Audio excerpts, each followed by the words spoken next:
Graça e paz, Igreja Batista Celebração e amigos visitantes. Vamos ter mais uma palavra de oração?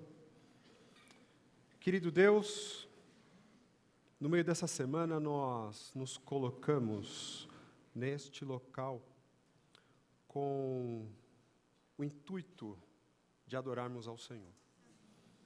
Com uma só voz, com um só coração, pedimos para que o Teu santo, bendito Espírito Santo nos conduza à verdade do Evangelho, nos iluminando para vermos Cristo, exaltado e majestoso. Edifica nossas vidas, nos encoraja no poder do Evangelho, para a nossa edificação, mas, sobretudo, a glória ao Teu santo e precioso nome, ó Pai. Em nome de Jesus, o Teu Filho amado, que oramos. Amém. Nomes têm significados. Nomes não são amontoados de letras, que uma vez conectadas, dá uma palavra e isso soa bem para você. Então, temos diversas pessoas com seus nomes aqui. Então, se eu falar Nazaré, é um nome bonito. É o nome de uma irmã aqui da igreja, um belo nome. Mas todo nome tem um significado. Você sabe qual é o significado do seu nome? O meu é Fábio. Para quem não conhece, sou Fábio. O significado do meu nome, Fábio, vem do latim Fabius, que significa fava, o coletor de favas. Diversos nomes temos aqui, significados. Na Bíblia, nomes têm a sua importância. Por quê? Porque nome revela caráter. Principalmente no Antigo Testamento, quando os nomes ali são dados, são conectados, são revelados, são nomeados, na verdade, eles revelam o caráter daquela pessoa. Então, Jacó, como nós conhecemos, é aquele que segurou o calcanhar do seu irmão, dado como, talvez, trapaceiro, um suplantador. Mas depois que ele tem um encontro com Deus, ele luta com Deus, ele persevera naquela luta, o nome dele é mudado de Jacó para Israel, porque ali ele teve um encontro que mudou a sua história, a sua vida. Nome reflete caráter. E na Bíblia, principalmente aqui em Gênesis, vai falar dos nomes de Deus. À medida que Deus foi se revelando aos personagens escritos aqui nas Escrituras, ele foi revelando o seu caráter e nomes foram sendo dados a ele. Já disse para vocês, Gênesis 14, de 14 a 20, fala de El Elyon, o Deus Altíssimo e Soberano.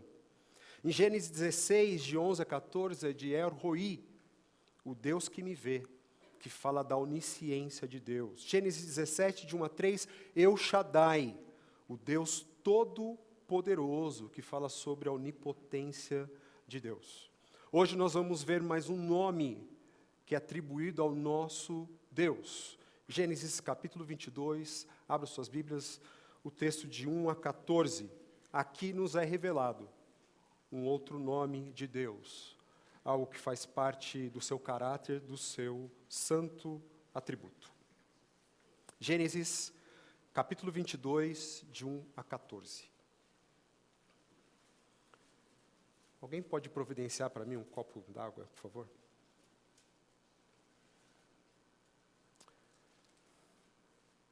Gênesis 22, de 1 a 14. Passando algum tempo, Deus pôs a Abraão à prova, dizendo-lhe: Abraão, ele respondeu: eis-me aqui. Então disse Deus: tome seu filho, seu único filho Isaque, a quem você ama, e vá para a região de Moriá. Sacrifique-o ali como holocausto num dos montes que lhe indicarei. Na manhã seguinte, Abraão levantou-se e preparou o seu jumento. Levou consigo 2 de seus servos e Isaque, seu filho. Depois de cortar lenha para o holocausto, partiu em direção ao lugar que Deus lhe havia indicado. No terceiro dia de viagem, Abraão olhou e viu o lugar ao longe. Disse ele a seus servos: fiquem aqui com o jumento, enquanto eu e o rapaz vamos até lá. Depois de adorar, voltaremos. Abraão pegou a lenha para o holocausto e a colocou nos ombros de seu filho Isaque, e ele mesmo levou as brasas para o fogo e a faca. E caminhando os dois juntos, Isaque disse a seu pai: Abraão, meu pai. Sim, meu filho, respondeu Abraão. Isaque perguntou: as brasas e a lenha estão aqui, mas onde está o cordeiro para o holocausto? Respondeu Abraão: Deus mesmo há de prover o cordeiro para o holocausto, meu filho. E os dois continuaram a caminhar juntos. Quando chegaram ao lugar que Deus lhe havia indicado, Abraão construiu um altar e sobre ele arrumou a lenha. Arrumou seu filho Isaque e o colocou sobre o altar, em cima da lenha.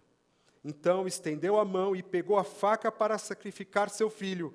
Mas o anjo do Senhor o chamou do céu: Abraão, Abraão.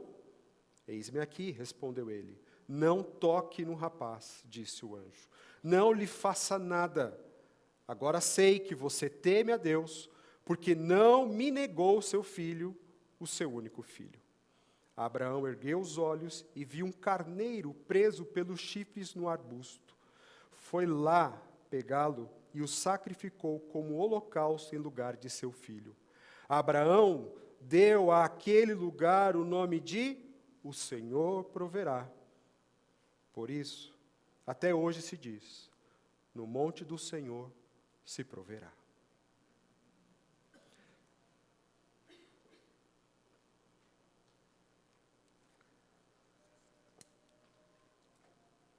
Quero que todos agora, com a sua imaginação, vocês possam estar agora ao pé do alto do Monte Moriá. Vocês venham a imaginar-se diante deste monte, do Monte Moriá. No alto deste monte foi erguido um altar. Nós não estamos reunidos agora nesse auditório. Nós estamos diante do altar. Nós estamos diante deste local onde Deus se revelou como Jeová Jirê, como Javé Jirê, a Abraão. É nessa cena que o nome de Deus é revelado. O Senhor proverá. O nome, o Senhor proverá, revela a fidelidade de Deus. Na verdade, a palavra que é traduzida por proverá é o verbo na língua original que significa ver, olhar, contemplar. Isso nos ensina que Deus, o nosso Deus, Ele vai tomar providência para aquilo que nós precisamos aos seus olhos. Aos seus olhos. Ele irá ver, Ele irá supervisionar tudo aquilo que precisamos. Como diz o Salmo 23, tão conhecido de nós: o Senhor é o meu pastor, nada terei falta. Salmo 23. Vamos ver as características do Deus provedor, Javé Jirê, o Deus provedor, o Deus fiel. A primeira característica de Javé Jirê, do nosso Deus provedor, é que Deus, ele se revela como o nosso provedor por toda a vida. Deus, ele se revela como o nosso provedor por toda a vida. Versículo 1. Passando algum tempo, Deus colocou Abraão à prova. As provas que Deus permite que seus filhos passem têm como propósito aprofundarmos a nossa confiança, o nosso conhecimento, o nosso relacionamento com Deus. Essas provas nos impulsionam na sua direção. Deus está colocando aqui Abraão à prova. Abraão, neste momento, está com 115 anos de idade. Aos 75 anos, Deus o chama da cidade do Ur dos Caldeus, para ir para a terra que Deus iria mostrar para ele. Depois de um tempo, ele é forçado a sair da sua terra e ir para o Egito em meio à fome, em meio a uma situação que Deus o colocou ali também, já para provar a sua fé. Ao voltar para a sua terra, ele descobre que seus servos e os servos de Ló estão brigando por causa de terra, Pouco tempo depois, exércitos invadem a terra e Abraão tem que virar um guerreiro e batalhar.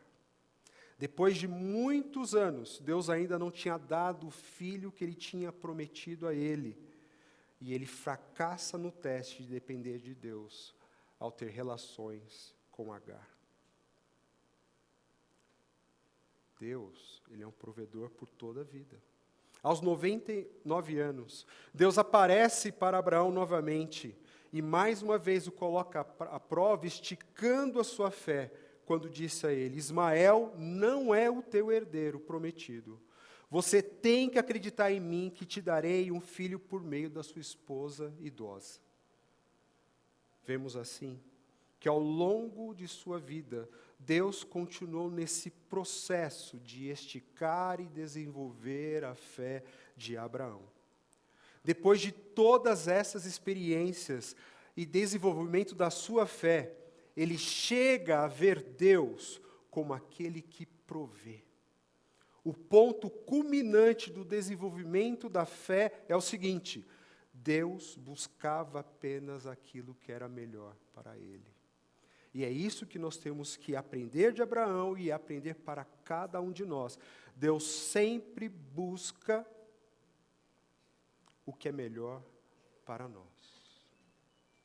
Deus busca o que é melhor para nós, e essa é a lição que Ele tem para mim e para você nesta noite. Que Ele, só Ele busca o que é bom, o que é melhor para cada um de nós. Ele fará provisão. Ele é fiel. Policarpo, discípulo do apóstolo João, Policarpo de Esmirna, no fim da sua vida, foi preso por causa da sua fé. Ele foi amarrado numa estaca, juntaram lenha em volta daquela estaca e falaram para ele que ele poderia ser liberto daquela situação, ele não seria martirizado se ele negasse a Cristo, se ele abandonasse a sua fé em Jesus. E nós temos aqui uma das frases mais belas da nossa fé. Policarpo, ao invés de negar a sua fé, ele disse o seguinte: por 86 anos eu o tenho servido e ele nunca me falhou. Como que posso negar o meu Senhor e Salvador? O nosso Deus é um Deus provedor por toda a vida. Eu posso dizer isso, que ao longo da minha vida, ainda que não é tão longa assim, mas ao longo de nossas vidas, ao olharmos para trás, nós podemos perceber a mão de Javé Jireh, a mão do Deus provedor, cuidando de cada um de nós. Deus, o nosso Deus, Ele é o nosso provedor por toda a vida. Segundo, Ele se revela provedor para aqueles que confiam nele. Deus, Ele se revela provedor para aqueles que confiam nele. Nessa passagem, encontramos as marcas de uma pessoa que confia em Deus, versículo 3. Cedo de manhã, Abraão se levantou. A primeira coisa que descobrimos é que as pessoas que confiam em Deus obedecem-nos prontamente. Obediência imediata. Pessoas que confiam em Deus o obedecem prontamente, com uma obediência imediata. Pessoas não costumam levantar cedo para fazer coisas que não gostam. Uma vez eu vi a história, um pastor comentando que ele chegou para os seus 4 filhos e falou assim: olha, amanhã precisamos arrumar a casa, era uma sexta-feira à noite, sábado, ele falou assim: amanhã é dia de picolé, de sorvete, mas antes nós temos que cortar a grama, nós temos que lavar o carro, todo mundo está comigo, todo mundo topou, porque vislumbrou o picolé, e quando era 7 horas da manhã, ele foi acordar, todos deram desculpas para não acordar. Ai, estou cansado, será que não pode ser mais tarde? Não posso fazer depois? Mas veja só, é cedo de manhã, logo cedo. E o que isso tem a ver? Será que Isaac era um adolescente problemático, que Abraão não via o momento de sacrificá-lo no altar? Nada disso. A única motivação para Abraão é porque Deus disse para ele: está na hora de você ir para o Monte Moriá. Obediência adiada é igual a desobediência imediata. Quando Deus nos chama a fazer alguma coisa, Ele quer que nós façamos agora. E aqueles que confiam em Deus são aqueles que o obedecem imediatamente. Deus não fica contando até 10, como muitos de nós, pais, tentamos ser pacientes com os nossos filhos. Faz logo, senão eu vou contar até 10, hein? 1, 2, 3. Pessoas que confiam em Deus respondem a Ele com obediência imediata. Quem confia em Deus o obedece completamente. O versículo 16. Juro por mim mesmo, declara o Senhor, que por ter feito o que fez, não me negando o seu filho, o seu único filho. O Senhor reconheceu a obediência completa, total de Abraão. Deus olha para Abraão e diz: você não me negou sequer o seu filho. No altar você ofereceu tudo. Tudo. A obediência que devemos a Deus é uma obediência completa. Quando nós nos rendemos à vontade de Deus, Ele se revela a nós. João 14, 21.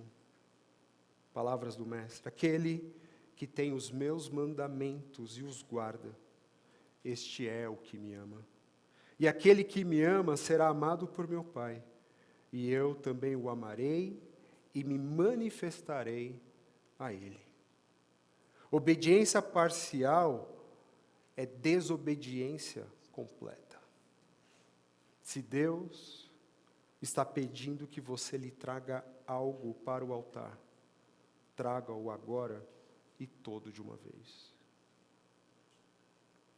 Se Deus está pedindo que você traga algo no altar, traga-o agora e todo de uma vez. Terceiro, versículo 2, a obediência de Abraão. Leve seu filho, seu único filho, o filho que eu sei que você ama, e o ofereça como sacrifício em Moriá. Isso não faz o menor sentido. Primeiro, Deus diz que sabe que ele ama o rapaz, o garoto. Deus já tinha dito a Abraão que Isaque seria o meio pelo qual todas as promessas que ele tinha feito seriam cumpridas. Era através de Isaque. E nós sabemos que nosso Deus, Ele é contra sacrifícios de crianças. Não há nada nesta hora que pareça fazer sentido para Ele. Nós nunca podemos demonstrar maior fé do que quando colocamos a nossa confiança no coração de Deus. Quando não podemos ver o trajeto do percurso da sua mão, é neste momento que nós temos que depositar toda a nossa confiança em Deus, porque há muitas coisas que nos é pedida que nós não entendemos, que nós não compreendemos e acaba tirando a nossa paz.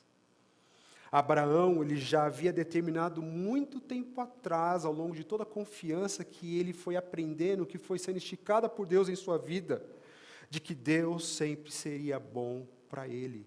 Você chega nesse momento da sua vida com essa consciência de que Deus é bom para você em toda e qualquer circunstância? Em vez de olharmos para as pessoas como Abraão da seguinte maneira: se eu fosse como Abraão, eu também iria confiar em Deus. Deus aparece para ele, Deus conversa face a face com ele, Deus dá a ele esse milagre de ser pai na sua idade já avançada, Deus dá a ele promessas incríveis. Mas nós esquecemos quando pensamos da fome que ele passou, esquecemos do conflito com seu sobrinho Ló, esquecemos dos exércitos que guerrearam contra ele, esquecemos dos anos onde ele estava confuso quando não havia nenhum filho, nenhum herdeiro. Abraão, ele foi um homem de fé, porque ele confiou no caráter de Deus. Abraão foi um homem de fé porque ele confiou no caráter de Deus. Ele aprendeu a confiar no caráter de Deus no meio de circunstâncias que o deixava perplexo.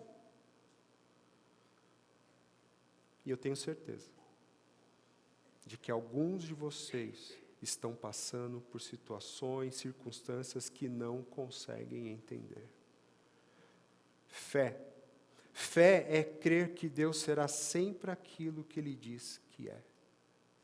Fé é crer que Deus será sempre aquilo que Ele diz que é, e Deus, Ele é fiel.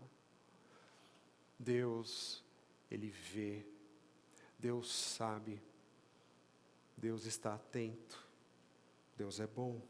E o que Deus vai prover, Ele vai levar até o fim. Quarto, aqueles que confiam em Deus colocam tudo sobre o altar. Aqueles que confiam em Deus colocam tudo sobre o altar. Existe uma história de um pastor que ele estava com seu coração muito apertado porque a sua congregação estava desanimando. Ela não estava perseverando na fé e os cultos eram cada vez mais tristes, frios. E ele, ao longo da semana, orou e, na sua oração com o Senhor, ele disse: eu vou fazer um apelo à igreja, Senhor, para que os irmãos eles saiam desse marasmo e decidam realmente assumir um compromisso verdadeiro com o Evangelho. E quando chegou esse momento do culto, onde ele faz esse apelo à igreja, ninguém se levanta, ninguém se manifesta, e ele abaixa a cabeça, mas ele escuta um barulho. E esse barulho era de um homem que estava com suas muletas. Ele soltou as muletas e esse homem veio com os seus braços, fazendo força para chegar até a frente. E ele vira até o pastor e ele diz assim: pastor, o senhor fez um apelo e eu quero fazer uma pergunta. Deus aceita pessoas pela metade como eu? Para servir como o senhor deseja, como o senhor falou, como o senhor apelou nessa noite? E a resposta do pastor foi que Deus aceita pessoas pela metade que se entregam por inteiro, do que pessoas inteiras que vivem se entregando pela metade. Aqueles que confiam em Deus colocam tudo sobre o altar. Os que confiam em Deus entregam tudo. Veja aquele altar comigo, nós estamos diante daquele monte, foi erguido um altar. Veja aquele homem idoso com a mão trêmula, segurando uma faca acima do corpo amarrado do seu filho. Não há dúvida que Abraão ali já visualizava o tórax de Isaque ensanguentado e aberto. Para ele, em sua mente, esse ato já havia acontecido. Ele estava absolutamente disposto a entregar o seu único filho e por ele não ter retido para si nada o que lhe era precioso, é que ele viu a provisão de Javé Jireh. Quando ele entregou Isaque, ele estava entregando tudo. Isaque era o objeto do seu maior amor humano. Seus sonhos, esperanças, realizações estavam concentradas naquele rapaz. Mas no altar, ele não reteve para si nada do que Deus lhe pedira. Deus chama você a esse mesmo altar nesta noite. Pode ser que as coisas que Ele pede para você, que coloque no altar, sejam diferentes. Talvez você coloque seus planos, projetos sobre o altar. Pode se colocar no altar dos relacionamentos, ou mesmo um relacionamento específico. Para alguns é colocar sobre o altar os seus receios, os seus temores. Porque se você não entregar a Deus esses receios e temores, eles se tornarão em ídolos que irão controlar a sua vida. E ídolos matam. Ídolos destroem a verdadeira adoração. Apóstolo Pedro, em sua primeira carta, capítulo 5, versículo 7, ele diz: lancem sobre ele toda a sua ansiedade, porque ele tem cuidado de vocês. algum de vocês terão que colocar no altar a aceitação de algo que Deus já trouxe ao seu coração, que expôs já diante dos seus olhos, mas que você não quer aceitar e reluta e luta em deixar tudo no altar. Esse aqui é uma edição especial do livro Refúgio Secreto. Alguém já leu esse livro? Devemos ter na biblioteca. Eu quero ler um trecho com vocês. Aqui a família Timbum, uma família que o seu pai e as suas filhas, Betsy e Corey, eles refugiaram judeus no momento, na questão da Segunda Grande Guerra, quando os nazistas estavam atrás dos judeus. O refúgio era a casa e também o negócio deles. Então, eles escondiam os judeus ali. Mas eles foram presos, o pai morreu e as duas foram para o campo de concentração. Betsy, ela tinha uma Bíblia pequenininha que ela escondeu. E ela escondeu, não fizeram uma revista sobre ela. E ali, no momento do alojamento, ela abriu a Bíblia em 1 Tessalonicenses. E eu queria ler para vocês um trecho aqui, muito importante. Olhei para o longo corredor estreito para ter certeza de que nenhum guarda estava à vista, então tirei minha Bíblia da bolsinha. Era 1 Tessalonicenses, disse. Estávamos em nossa terceira leitura completa do Novo Testamento desde a saída de um lugar aqui que eu não sei pronunciar. Na luz fraca virei as páginas. Aqui está. Consolei os desanimados, amparei os fracos e sejais longâmenes para com todos. Evitai que alguém retribua a outrem mal por mal. Pelo contrário, segui sempre o bem entre vós e para com todos. Regozijai-vos sempre, orai sem cessar. Em tudo dai graças, porque essa é a vontade de Deus em Cristo Jesus. É isso, Corey? Essa é a resposta dele. Em tudo dai graças. E é o que podemos fazer. Podemos começar agora mesmo a agradecer a Deus por cada detalhe deste novo alojamento. Eu não disse uma coisa importante. Esse alojamento era um alojamento onde havia centenas de mulheres, era apertado, só tinha uma janela e era repleto de pulgas e piolhos. Olhei para ela, então, para o meu entorno, naquele cômodo escuro e abafado. Pelo quê? Perguntei. Pelo fato de estarmos aqui juntas. Mordi meu lábio. Ah, sim, Senhor Jesus. E pelo que você está segurando nas mãos. Olhei para a Bíblia. Sim, obrigada, Senhor, por não haver inspeção quando entramos aqui. Obrigada por todas as mulheres deste quarto que irão conhecê-lo nestas páginas. Sim, Betsy falou.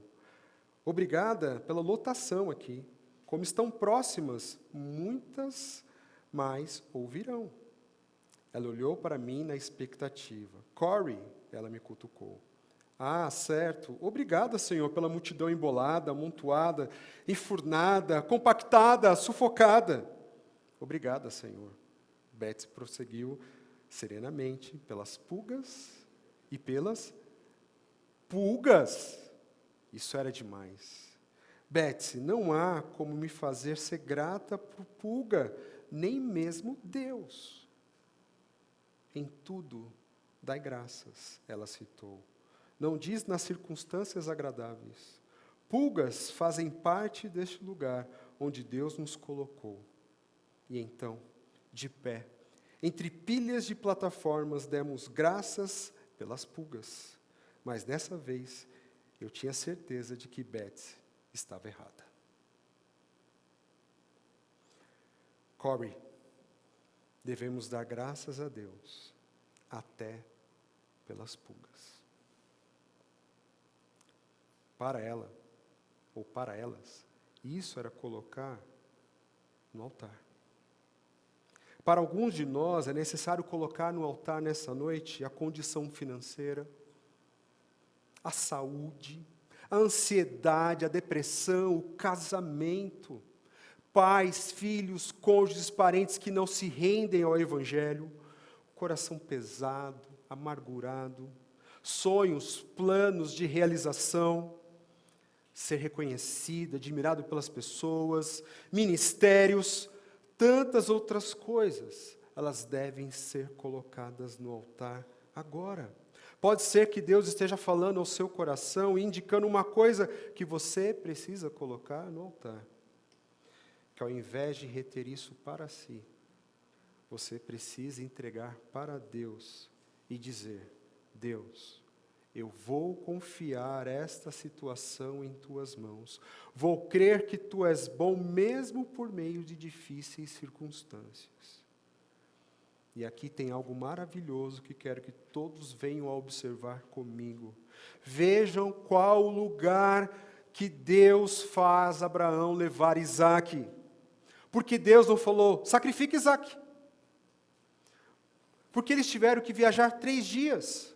Porque Isaque precisava ser colocado no altar. Todo esse processo de sacrifício precisava ser realizado dessa maneira. Por quê? Por que não falar apenas para ele, vai lá no quintal e sacrifica seu filho? Por que um altar? Porque o altar é um local de adoração. O altar é um local de adoração. O holocausto era diferente das outras ofertas. O holocausto era a oferta de adoração e de louvor a Deus. Abraão foi chamado, motivado, impelido a adorar a Deus com a oferta do seu filho. E somos nós chamados também a adorar a Deus da mesma forma nesta noite, entregando tudo. Vá à presença de Deus com aquilo que luta e reluta em oferecer a Ele, e ofereça-o agora no altar uma oferta de adoração e de louvor a Deus. Quinto, Ele se revela também como aquele que provê de maneiras inesperadas. Provisão inesperada que Deus fez no alto do monte. Hebreus 11, 17 e 18 diz o seguinte: pela fé ofereceu Abraão Isaque quando foi provado. Sim, aquele que receber as promessas ofereceu o seu unigênito, sendo-lhe dito, em Isaque será chamada a tua descendência, considerou que Deus era poderoso para até dentre os mortos o ressuscitar. Abraão creu que Deus poderia e de fato iria ressuscitar Isaque dentre os mortos. Nós não sabemos onde ele encontrou a informação de que Deus poderia ressuscitar. Não existia um Lázaro na época que tinha voltado dos mortos. Até onde sabemos. Alguém como Lázaro. Mas Abraão creu. Abraão creu. E foi assim que Deus escolheu providenciar para Abraão ali naquele monte. E assim, quando Abraão já tinha entregado seu filho a Deus e estava com a faca erguida para matá-lo, o anjo do Senhor segurou o seu braço. Deus mostrou a ele um carneiro que estava com os chifres presos nos arbustos. E ele só viu aquele carneiro, porque já havia oferecido o seu filho no altar. Deus age de maneiras impressionantes, de maneiras maravilhosas para fazer a provisão para nós. Será que, de tudo que nós ouvimos, o Deus fez você lembrar de maneiras inesperadas como Ele proveu na sua vida? Se você não sabe, eu estudei no Palavra da Vida. No meu 3º ano, tivemos um problema financeiro. Quando eu falo tivemos, eram os meus mantenedores, era a minha família. E fechando as contas ali, eu tinha que sair do seminário. Consegui pagar até o final do 1º semestre. Compartilhei isso com os meus amigos, com os meus professores na escola. Não consegui levantar mais mantenedores e acabou. Me despedi do pessoal e naquela semana, no meio daquela semana, talvez uma quarta-feira, era a minha última semana ali no seminário, eu desci no lago, fui correr, fui orar ao Senhor, fui agradecer com o coração apertado, e na minha oração eu falei, Senhor, eu queria tanto isso daqui, eu esperei tanto para isso daqui, e agora eu estou saindo daqui. Mas que o Senhor me ajude né? E eu tão triste, e foi tão legal, caiu uma chuva tão gelada. E aí, em meio àquela chuva, molhado, voltando para o meu quarto, o saudoso professor Paulo França, falecido, ele falou: Fábio, estou te procurando, onde você estava? Eu estava no lago, entra aí, tem uma novidade para você. Ele falou: qual a novidade? Ele falou: olha, tem um grupo nos Estados Unidos, lá de Chicago, que eles estão há 5 anos, numa papelada aqui para poder ajudar alguns seminaristas. E agora deu certo. E nós selecionamos alguns alunos e o seu nome foi contemplado. Eu não esperava. Como também outras coisas eu poderia falar aqui, e aí o nosso tempo iria esticar de quantas maneiras inesperadas o Senhor proveu na minha vida, e certamente você poderia compartilhar comigo, e fazermos aqui uma vigília de louvor a Deus por tantas maneiras que Ele foi provedor em nossas vidas. Eu falei de Corey Betts. Corey Betts colocaram sobre o altar as pulgas e os piolhos. E ofereceu a Deus um louvor em meio às coisas terríveis, e o momento terrível da qual elas estavam passando. E elas tiveram a alegria de descobrir, pouco tempo depois, que a única cabana, o único alojamento que os soldados nazistas não entravam para abusar das mulheres, era onde tinham pulgas e piolhos. Nós não sabemos como Deus vai prover em meio às circunstâncias. Não perca a oportunidade de ver a provisão de Deus, retendo dele alguma coisa. Eu não sei como Deus vai mostrar a sua fidelidade, como Ele vai prover para você de uma maneira definitiva. Sei que Ele pode surpreender você, mas você precisa vir ao altar e entregar o seu Isaac nesta noite. Ele vai prover, como sempre proveu, de uma maneira definitiva, porque o nosso Deus, Ele é Javé Jireh, Ele é o Deus da provisão, Ele é o Deus fiel. Termino lendo o parágrafo do livro Deuses Falsos, de Timothy Keller. Ele diz assim: Deus viu o sacrifício de Abraão e disse: agora sei que você teme a Deus porque não me negou o seu filho, o seu único filho. Mas muito mais podemos nós olhar para o sacrifício dele na cruz e dizer: agora sabemos que nos ama, porque não nos negaste o teu filho, teu único filho. Quando a magnitude do que ele fez é percebida por nós, finalmente se torna possível repousar nosso coração nele, em vez de em qualquer outra coisa. Você pode colocar no altar isso que Deus já tem revelado ao seu coração, porque a maior provisão que nós tínhamos necessidade já foi realizada na cruz do Calvário. Isaac, ele é um sinal da provisão de Deus, porque quando ele saiu daquele altar de sacrifício, a punição que era dele era minha, era sua, era nossa. Mas o Senhor bradou: tira ele do altar, pegue aquele animal e sacrifica. E o Senhor Jesus, Ele foi sacrificado em nosso lugar. Você precisa de cura, você precisa de um emprego novo, você precisa de resoluções, você precisa de muitas coisas das quais nós podemos e devemos colocar no altar. Precisam, mas a maior provisão já está disponível para nós por meio da fé. Se você é do Senhor, louve a Deus, porque essa provisão já chegou à sua vida. E se você ainda não é um discípulo de Jesus, a provisão de Deus para você já foi dada na cruz do Calvário.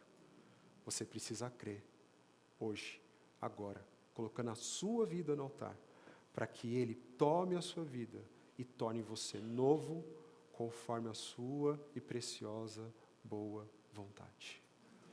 Javé Jireh é o Deus provedor, é o Deus fiel, para mim e para você.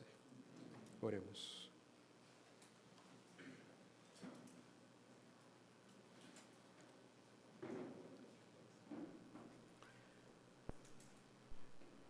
Nosso bendito Deus, louvado seja o Senhor. Obrigado por Jesus, provisão do céu para nós, provisão preciosa. Nós seríamos golpeados por causa do pecado, mas esse golpe atingiu seu filho. Algo terrível, ele não merecia, ele se fez pecado por nós, para nos tornar justiça de Deus. O que podemos diante disso, Senhor, é manifestar nossa gratidão. Obrigado por Jesus. Obrigado pela mensagem do Evangelho chegar ao nosso coração. Obrigado, Senhor. Mas também, Senhor, queremos colocar no altar tudo aquilo que tem pesado em nosso coração, para que o Senhor o tome e, quem sabe, possa, de fato, arrancar de nossas vidas, mas aquilo que é precioso, mas está desajustado em nosso coração, o Senhor possa devolver para nós, como o Senhor devolveu Isaac, diferente para a vida de Abraão. Abraão, Senhor, começou a idolatrar o seu filho, começou a colocar todas as suas esperanças naquele garoto, mas depois que ele colocou no altar, o Senhor devolveu para ele, e ele foi o cumprimento dessa promessa, a promessa de levantar uma grande nação, mas sobretudo, Senhor, a promessa da linhagem dele nos trazer o Salvador Jesus. Nós te louvamos porque o Senhor cuida de nós. Nós te louvamos porque o Senhor há de prover, segundo o seu bem-querer, segundo a sua santa e bondosa vontade sobre nossas vidas. E em toda e qualquer circunstância, Senhor, queremos te dar graças. Obrigado, Senhor. Obrigado, Senhor. A nossa vida está no teu altar. Toma para a tua glória, tão somente. Em nome de Jesus que oramos, amém.